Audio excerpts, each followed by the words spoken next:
तुलसी में रोजाना देते हैं जल तो कभी ना करे यह काम, नहीं तो फायदे की जगह हो सकता है भारी नुकसान। नमस्कार दोस्तों, राधे राधे, जय श्री कृष्ण, जय तुलसी माता।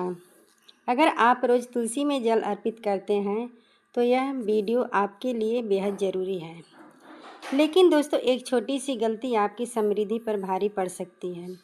अगर तुलसी में जल चढ़ाते हैं तो कभी भी गलतियां मत करें, वरना पैसा पानी की तरह बह जाएगा और घर में अशांति का माहौल बन सकता है।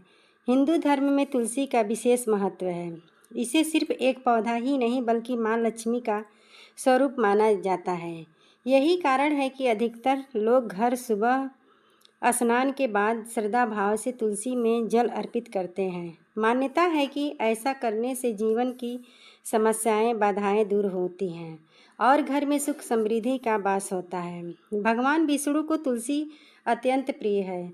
शास्त्रों में लिखा गया है कि जब एक तुलसी के पत्ते अर्पित नहीं होते हैं तब तक श्री हरि भोग ग्रहण नहीं करते हैं।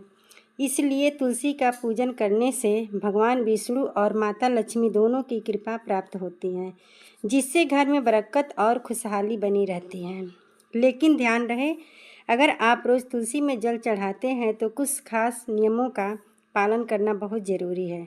अगर इन नियमों का उल्लंघन किया तो शुभ फल की जगह अशुभ फल प्राप्त हो सकते हैं। न केवल माता तुलसी बल्कि भगवान विष्णु और देवी लक्ष्मी भी अपसंद हो सकते हैं। इससे घर में नकारात्मक ऊर्जा का वास होने लगता है, जिससे अशांति बढ़ती है और धन संबंधी परेशानियां आने लगती है। तो क्या है वे गलतियां जो तुलसी में जल चढ़ाते समय नहीं करनी चाहिए? तुलसी का पौधा कहाँ लगाना चाहिए ताकि आपके जीवन में सुख समृद्धि बनी रहे? तुलसी के पास क्या चीज़ें नहीं रखनी चाहिए? इन सभी सवालों का जवाब आपको इस वीडियो में मिलेंगे। अगर आप यह वीडियो पूरा देख लेते हैं तो आपको कहीं और भटकने की ज़रूरत नहीं पड़ेगी। इसीलिए इसे अंत तक ज़रूर देखें, क्योंकि हम आपको पूरी और सही जानकारी देने वाले हैं। लेकिन उससे पहले अगर आप चाहते हैं कि भगवान विष्णु और माता लक्ष्मी की कृपा आप और आपके परिवार पर सदा बनी रहे, तो इस वीडियो को लाइक करें, चैनल को सब्सक्राइब करें और कमेंट बॉक्स में सच्चे मन से लिखें, जय श्री कृष्ण, हरि विष्णु, जय माता लक्ष्मी। तो चलिए, तो सदा बनी रहे। तो इस वीडियो में लाइक करें और चैनल को सब्सक्राइब करें और कमेंट बॉक्स में सच्चे मन से लिखें, जय श्री हरि विष्णु, जय माता लक्ष्मी। तो चलिए दोस्तों, बिना देर किए जानते हैं तुलसी में जल चढ़ाने के सही नियम और महत्वपूर्ण बातें। नियम नंबर 1, रविवार को तुलसी में जल अर्पित न करें।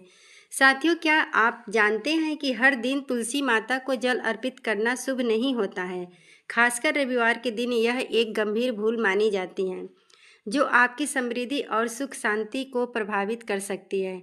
धार्मिक मान्यताओं के अनुसार रविवार को तुलसी माता विश्राम करती हैं, इसलिए उन्हें जल चढ़ाने से उनका आशीर्वाद नहीं मिलता है, बल्कि इसके विपरीत नकारात्मक ऊर्जा घर में प्रवेश कर सकती हैं। इतना ही नहीं, भगवान विष्णु और माता तुलसी का अपसंद हो सकते हैं, जिससे जीवन में बाधाएं बढ़ सकती हैं। रविवार को तुलसी में जल क्यों नहीं चढ़ाना चाहिए? रविवार का दिन भगवान सूर्य देव को समर्पित है और तुलसी माता भगवान श्री हरि विष्णु जी की प्रिय हैं। धार्मिक ग्रंथों में बताया गया है कि इस दिन तुलसी में जल चढ़ाने से सूर्य देव और भगवान विष्णु की कृपा बंधित हो सकती हैं। इसीलिए कई मंदिरों में भी रविवार को तुलसी पूजन नहीं किया जाता है। क्या करना चाहिए और क्या नहीं करना चाहिए? रविवार को तुलसी माता को जल न चढ़ाएं और उनकी पत्तियां न तोड़ें। अगर आप तुलसी माता की पूजन करना चाहते हैं तो बस उनके सामने हाथ जोड़कर प्रणाम करें और मानसिक रूप से उनका स्मरण करें। ऐसा करने से आपको माता तुलसी, भगवान विष्णु और सूर्य देव की कृपा प्राप्त होगी, जिससे आपके जीवन में सुख समृद्धि और धन वैभव बना रहेगा। नंबर 2, प्रिय मित्रों, तुलसी के पौधों की पत्तियां तोड़ने का भी एक उचित समय होता है। अक्सर लोग अनजाने में यह गलती कर बैठते हैं कि जब मन किया तब तुलसी की पत्तियां तोड़ ली। लेकिन क्या आप जानते हैं कि शास्त्रों और वास्तु के अनुसार सूर्यास्त के बाद तुलसी की पत्तियां तोड़ना वर्जित माना गया है। ऐसा कहा जाता है कि संध्या समय तुलसी माता विश्राम करती हैं। इस समय उन्हें छेड़ना या उनकी पत्तियां तोड़ना अशुभ माना जाता है। यह आपके जीवन में नकारात्मक प्रभाव डाल सकता है। इसके अलावा तुलसी के आसपास शाम को सकारात्मक ऊर्जा एकत्रित होती हैं, जो घर में सुख शांति और समृद्धि है बढ़ाने में सहायक होती है। यदि इस समय तुलसी की पत्तियां तोड़ दी जाए तो सकारात्मक ऊर्जा बंधित हो सकती हैं, जिससे जीवन में नकारात्मक और आर्थिक संकट के संभावना बढ़ सकती है। इसीलिए यदि किसी विशेष पूजा या भोग के लिए तुलसी के पत्तों की आवश्यकता हो तो उन्हें सुबह या दिन में ही तोड़ लें और ताजे जल में सुरक्षित रख दें। यह न केवल धार्मिक दृष्टि से उचित होगा, बल्कि आपके घर में शुभता और सकारात्मक ऊर्जा भी बनी रहेगी। नंबर 3, लोहे के बर्तन का प्रयोग। जी हाँ दोस्तों, धार्मिक ग्रंथों के अनुसार तुलसी माता को जल चढ़ाते समय तांबे, पीतल, मिट्टी पात्र का उपयोग करना बेहद ही शुभ माना जाता है।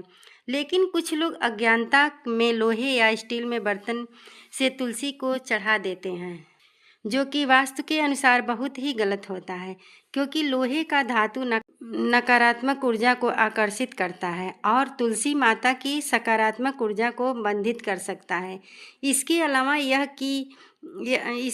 यह भी कहा जाता है कि लोहे के बर्तन का उपयोग तुलसी को जल देते समय करने से घर में धन हानि हो सकती है और परिवार में सदस्यों को मानसिक तनाव का सामना करना पड़ सकता है। यदि आपके तांबे के पीतल का बर्तन नहीं है तो कम से कम मिट्टी के पात्र का उपयोग करें, क्योंकि मिट्टी प्राकृतिक होती है और मिट्टी के पात्र के तुलसी माता जय अर्पित करने से जीवन शुभ परिणाम देखने को मिलते हैं और घर में सकारात्मक ऊर्जा का वास होता है।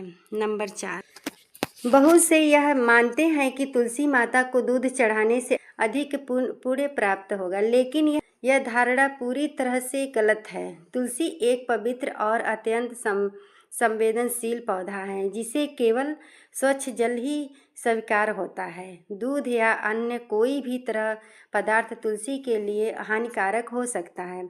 यदि तुलसी के पौधे दूध डाला जाए तो इसकी जड़ें सड़ सकती हैं और धीरे धीरे पौधा मुरझाने लगता है और तुलसी माता का मुरझाना अशुभ संकेत माना जाता है, जो घर में नकारात्मक प्रभाव डालता है।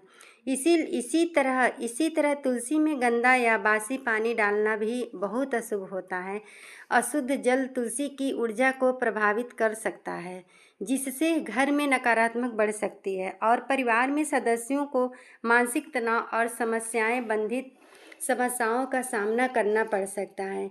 यदि आप चाहते हैं आपके घर में तुलसी माता हमेशा हरी भरी रहे और सुख समृद्धि बनी रहे, तो केवल स्वच्छ जल और ताज़ा जल अर्पित करें। श्रद्धा और विधि विधान से तुलसी की पूजा करने से आपको शुभ फल प्राप्त होंगे और आपके जीवन में प्रत्येक कार्य में सफलता मिलेगी। थैंक यू, धन्यवाद। अगले वीडियो में मिलते हैं।